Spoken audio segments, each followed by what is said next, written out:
वो चर्चा हमारा ये था कि जिससे इलेक्ट्रॉन निकलेगा वो पॉजिटिव चार्ज होगा और जिसमें इलेक्ट्रॉन जाएगा वो नेगेटिव चार्ज होगा।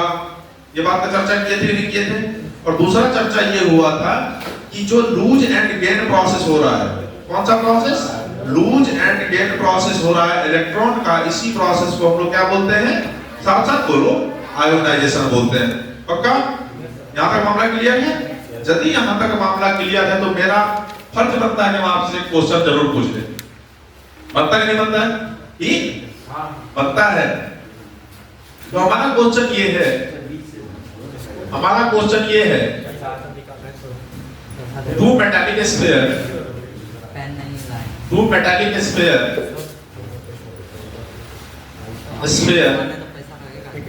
Are identical. Two metallic spheres are क्या है? आइडेंटिकल है। दो मेटालिक स्फीयर क्या है? साथ साथ बोलो, क्या है? आइडेंटिकल है। आइडेंटिकल का मतलब समझते हैं? बिल्कुल एक जैसा, बिल्कुल एक जैसा। और मजे की बात यह है,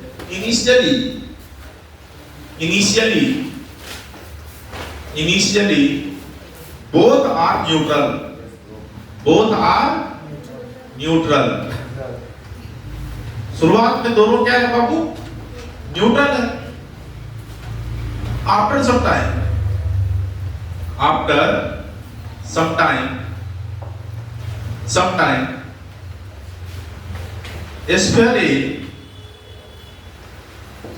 sphere A given A becomes positive charge,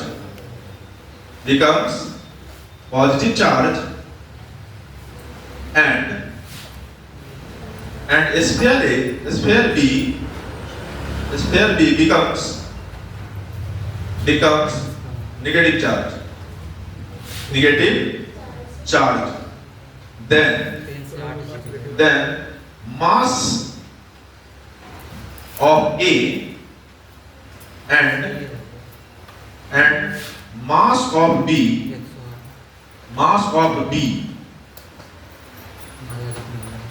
dash दे दिए। और यहां पर हम चार ऑप्शन दे रहे हैं। Option number A, mass of A is greater than mass of B.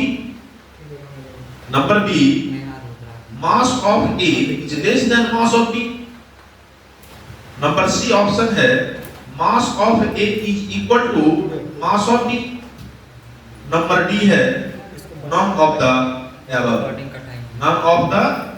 Above. आपको दिख रहा है ये क्वेश्चन के रूप में, किस रूप में दिख रहा है बोलो? ये मामला आपको दिख रहा है किस रूप में? दिख रहा है ये क्वेश्चन के रूप में, लेकिन सच्चाई अलग है। सच्चाई ये है कि बाबू हम आपको इस क्वेश्चन के माध्यम से कुछ सिखाना चाह रहे हैं। जो बात सिखाना चाह रहे हैं वो क्या है? कॉन्सेप्ट हम आपको सिखाना चाह रहे हैं। सामने एक क्वेश्चन लेके आए ताकि आपको कॉन्सेप्ट क्लियर कर सके। तो कह रहा two metallic sphere are identical initially. शुरुआत में दोनों क्या है? आइडेंटिकल है, ये बिल्कुल एक जैसा है। मतलब हम यदि देखें तो ये है स्फीयर ए और ये है स्फीयर बी, और दोनों बिल्कुल एक जैसा है। तो यदि दोनों बिल्कुल एक जैसा है तो अभी मास ऑफ ए बराबर होगा मास ऑफ बी। ये कब होगा? ये कब हो रहा है? शुरुआत में, इनिशियली मामला कुछ ऐसा है। अब क्वेश्चन को जरा आगे पढ़िएगा। क्वेश्चन को यदि आगे पढ़िएगा तो आपको कह रहा है एक कुछ समय के बाद एक कैसा चार्ज हो रहा है? पॉजिटिव चार्ज हो रहा है। और दूसरा कैसा चार्ज हो रहा है? नेगेटिव चार्ज हो रहा है। बाबू एक बात बताओ, ये पॉजिटिव चार्ज हुआ होगा कब हुआ होगा? जब इलेक्ट्रॉन निकला होगा। बात सही लोड? कब चार्ज हुआ होगा? पॉजिटिव चार्ज कब हुआ होगा इसमें? जब इससे इलेक्ट्रॉन निकला होगा। इलेक्ट्रॉन इससे बाबू निकला है तब जाके ये कौन सा चार्ज हुआ है? पॉजिटिव चार्ज हुआ है। बात सही ना? मतलब इलेक्ट्रॉन इससे निकला है। इलेक्ट्रॉन यदि निकला है इसका मतलब मास भी इससे निकला है। मास भी इससे निकला है, इसका मतलब इसका मास घटेगा कि बढ़ेगा? घटेगा।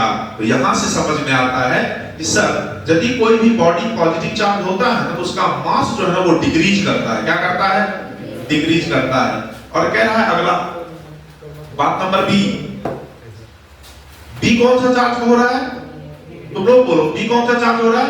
नेगेटिव चार्ज का हो रहा है। इसका मतलब है इसमें हुआ ये होगा, इसमें इलेक्ट्रॉन आया होगा, कभी तो नेगेटिव चार्ज हुआ है। यदि इलेक्ट्रॉन आया है तो आए हम बाराती बारात लेके, होगा कि नहीं होगा? तो आए हैं हम नेगेटिव इलेक्ट्रॉन क्या लेके? मास लेके। तो मास क्या होगा? सही बताओ। इंक्रीज होगा।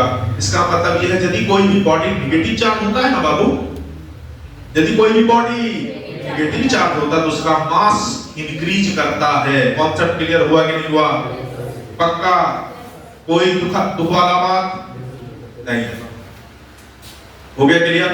अब जरा गौर से देखिएगा कौन सा ऑप्शन इसमें सही होगा। कह रहा mass of A is greater than mass of B. गलत है कि नहीं? दोनों बराबर होगा, ये बात भी गलत है। Mass of A is less than mass of B, ये बात सही है। इस क्वेश्चन के माध्यम से हमने आपका ये कॉन्सेप्ट क्लियर कर दिया। यदि कोई भी बॉडी पॉजिटिव चार्ज का होता है इसका मतलब उससे इलेक्ट्रॉन निकला है, इलेक्ट्रॉन निकला है इसका मतलब है मास भी निकला है, मास निकलने का मतलब है कि उसका मास डिक्रीज करेगा, हां कि ना? उसका मास डिक्रीज करेगा। यदि कोई बॉडी नेगेटिव चार्ज का होता है इसका मतलब उसमें इलेक्ट्रॉन आया है, इलेक्ट्रॉन आया तो मास भी लाया है, इसका मतलब उसका मास इंक्रीज कर जाएगा। आगे बढ़ चलो। एक और क्वेश्चन है कि नहीं?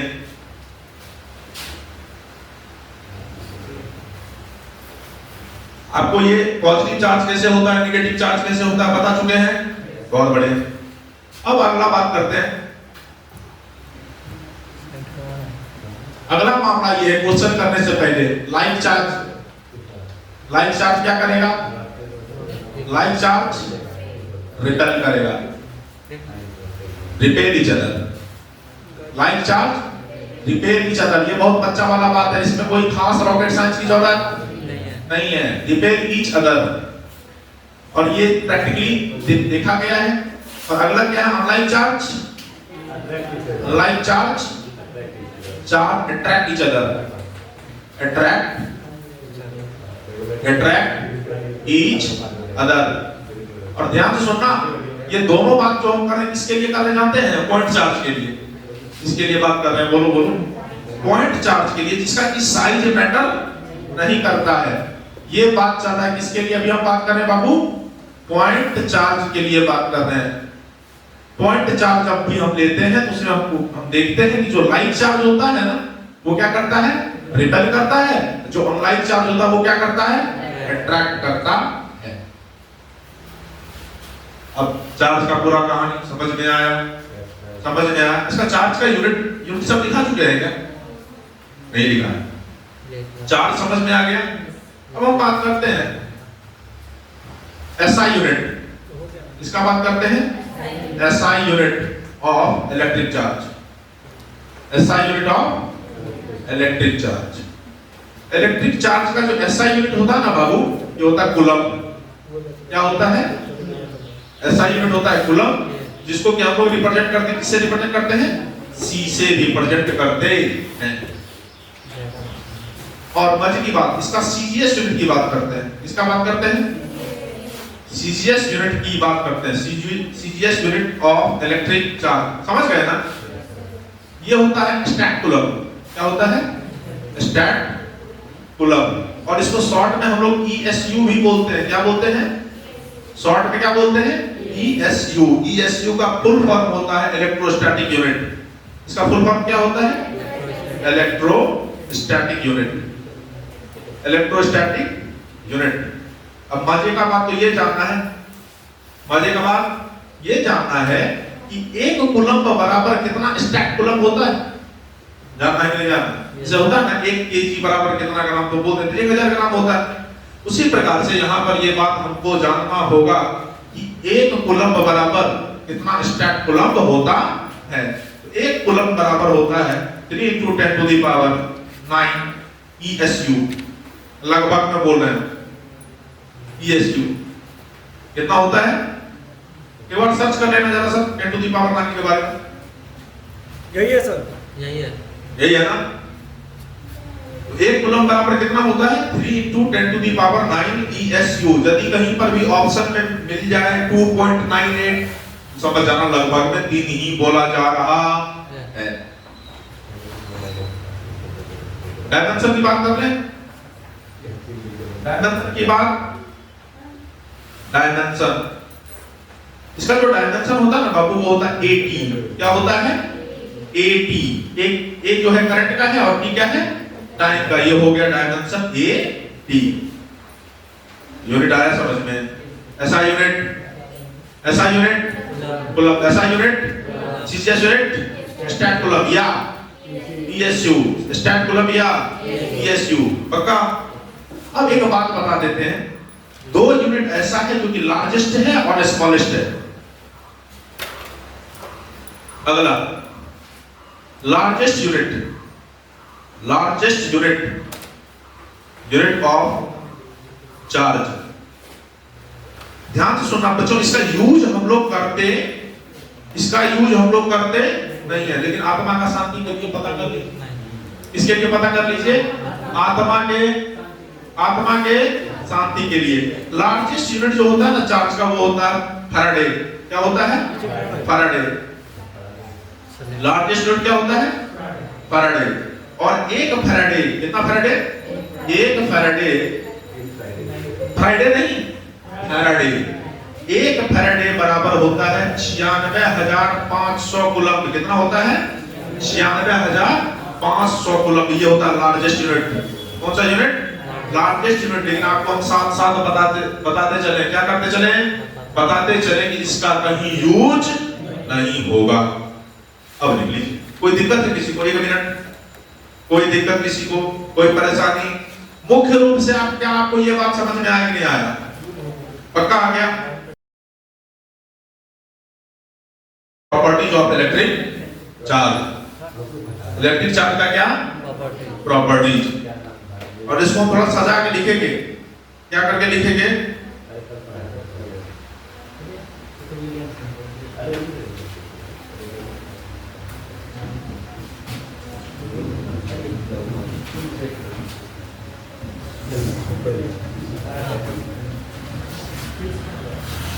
प्रॉपर्टीज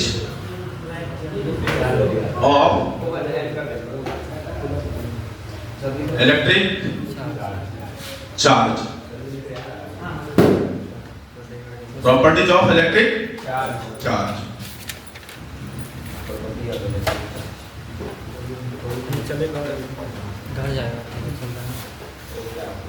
एक प्रॉपर्टी तो आपके सामने ऑलरेडी आ चुका है कि लाइक चार्ज क्या करता है, रिपेल करता है, और अनलाइक चार्ज क्या करता है, अट्रैक्ट करता है। और एक बात खास तौर पर यहाँ पर स्पष्ट कर दिए हैं, मामला चल रहा है किसके बारे में, पॉइंट चार्ज के बारे में। अब अगला जो हेडिंग है हमारा, उस हेडिंग में क्या दिख रहा है आपको, उस हेडिंग में आपको दिख रहा है प्रॉपर्टीज ऑफ इलेक्ट्रिक चार्ज। अच्छा नहीं लग रहा देखने में, लग रहा है ना, वाह यार, तुम लोग बोले तो हम मान लेते हैं, अच्छा लग रहा है। तो प्रॉपर्टीज ऑफ इलेक्ट्रिक चार्ज में हम पहले जो प्रॉपर्टी है लिख देते हैं, फिर उसको क्या करेंगे, एक्सप्लेन करके आपको दिखा देंगे। ठीक है, पहला चार्ज, पहला प्रॉपर्टी है quantisation of electric charge, quantisation of electric charge. दूसरा conservation of electric charge, conservation of electric charge. पहला कौन सा, क्वांटाइजेशन ऑफ इलेक्ट्रिक चार्ज। दूसरा कौन सा, कंजर्वेशन ऑफ इलेक्ट्रिक चार्ज। आते हैं तीसरा, इसको मिटा देना आप।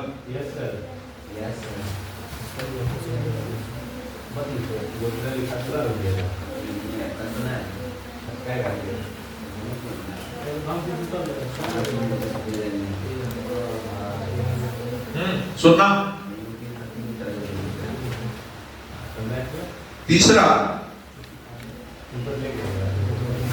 तीसरा एडिशन ऑफ इलेक्ट्रिक चार्ज, तीसरा क्या, addition of electric charge, electric charge. आत्मा के शांति के लिए कितना प्रॉपर्टी दिख रहा है आपको, आत्मा के शांति के लिए कितना प्रॉपर्टी दिख रहा है, 3 प्रॉपर्टी दिख रहा है, लेकिन 2-3 एक्स्ट्रा जान लीजिएगा तो कोल्ड नहीं होगा, फीवर नहीं होगा, कोई बीमारी होने वाला नहीं है। तो सबसे पहला चीज समझते हैं हम लोग, क्या पहला चीज क्या समझते हैं, quantization of electric charge, quantisation of electric charge. इस बात को फील करने के लिए एक बात समझिएगा, यहां पर ये एक ऑब्जेक्ट है, ये क्या है, एक ऑब्जेक्ट है। सपोज करो इससे एक इलेक्ट्रॉन निकला, एक इलेक्ट्रॉन क्या हुआ, निकला, एक पॉजिटिव चार्ज होगा, बोलो हाँ, और यहां 1.6 into 10 to the power -19 coulomb charge negative निकला, तो यहां पर एक उतना ही पॉजिटिव जनरेट हो गया। कोई समस्या अभी तक है क्या, हम कह रहे हैं एक निकला, एक और निकल गया, एक और निकल गया, तो कैसे निकल गया, तो अब कितना पॉजिटिव चार्ज हो जाएगा, इसी में क्या करेंगे, 2 से कर देंगे, निकल देंगे, एक और निकल गया, तो यहां पर क्या करेंगे, 3 से करेंगे, नहीं करेंगे। इसी प्रकार से 4 निकल गया, 4 से मल्टीप्लाई करेंगे, इसी प्रकार से 5 निकल गया, 5 से मल्टीप्लाई करेंगे, इसी प्रकार 6 निकल गया, तो 6 से मल्टीप्लाई करेंगे, इसी प्रकार से 7 निकल गया, तो 7 से मल्टीप्लाई करेंगे, हाँ कि ना। मतलब तुम देख रहे हो सर, ये जो बात है ना, ये फिक्स है, सिर्फ यहां पर क्या हो रहा है, सिर्फ चेंज हो रहा है, 1 2 3 4 5 6 7 8 9 10। अच्छा एक बात बताओ, क्या यहाँ पर 10.5 हो सकता है क्या, नहीं हो सकता, क्योंकि 10.5 इलेक्ट्रॉन नहीं होता, इलेक्ट्रॉन कभी भी टूटेगा यहाँ पर नहीं।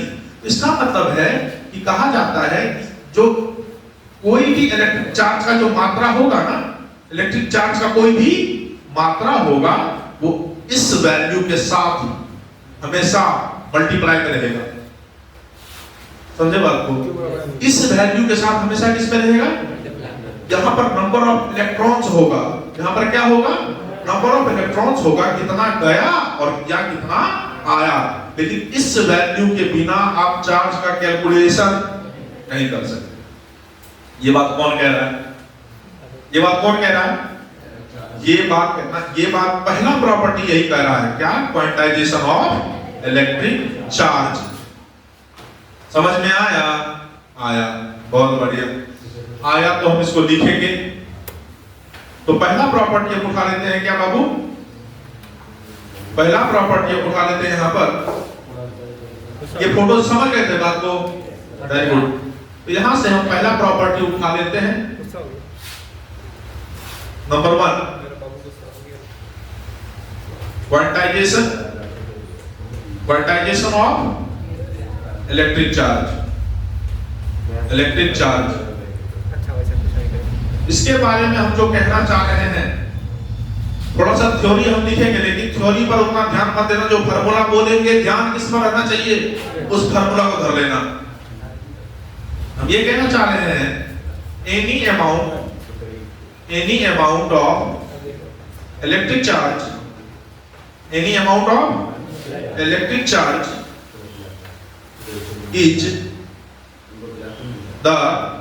is equal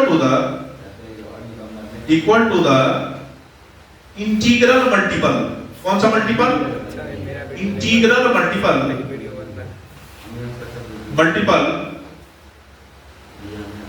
of the charge of an electron। मतलब कोई भी चार्ज का, ध्यान सुनना इस अंग्रेजी को, any amount of electric charge, electric charge का कोई भी अमाउंट होगा ना बाबू, वो हमेशा इक्वल होगा, इसके इक्वल होगा। तो integral multiple of charge of an electron 1.6 into 10 to the power -9 के साथ इंटीग्रल मल्टीपल, इंटीग्रल का मतलब होता है अभिन्न, उसको हटा के बात होगा, इंटीग्रल का क्या मतलब होता है, अभिन्न, उसके साथ हमेशा अभिन्न मल्टीप्लिकेशन में रहेगा ही रहेगा। तो हम आपको पहले ही सचेत कर दिए कि इस अंग्रेजी के पीछे भागने का जरूरत नहीं है, अंग्रेज का औलाद बनने की जरूरत नहीं है, स्मार्ट बनने की जरूरत है। स्मार्ट जो बनेंगे तो कैसे बनेंगे, तो फार्मूला से बनेंगे। किससे बनेंगे, इसको मिटा देने सुबह। तो यहां पर जो बात आएगा ये हो गया चार्ज का अमाउंट Q, चार्ज का अमाउंट Q, और ये हो गया E का मतलब चार्ज ऑफ इलेक्ट्रॉन, E का मतलब चार्ज ऑफ इलेक्ट्रॉन। और इसी के साथ आगे लिख देंगे N, Q equal to NE, Q equal to NE। यहां पर N belongs to integer, N belongs to integer, समझते हैं? चलो इंटीजर नहीं समझते हो तो हम एक काम करते हैं, इसी फार्मूला को थोड़ा सा और मॉडिफाई आगे लगा देते हैं, प्लस माइनस। आगे क्या लगा दिए? Plus minus. अब लिख दिए n belongs to natural number, n belongs to natural number. समझते हैं? प्राकृतिक संख्या 1 2 3 4 5 6 7 8 9 10 11 12। अब दिमाग में आएगा सर यहाँ प्लस माइनस क्यों लगाए? प्लस इसीलिए लगाए यदि इलेक्ट्रॉन जाएगा तो प्लस में ले लेना, यदि इलेक्ट्रॉन आएगा तो माइनस ले लेना। आया पक्का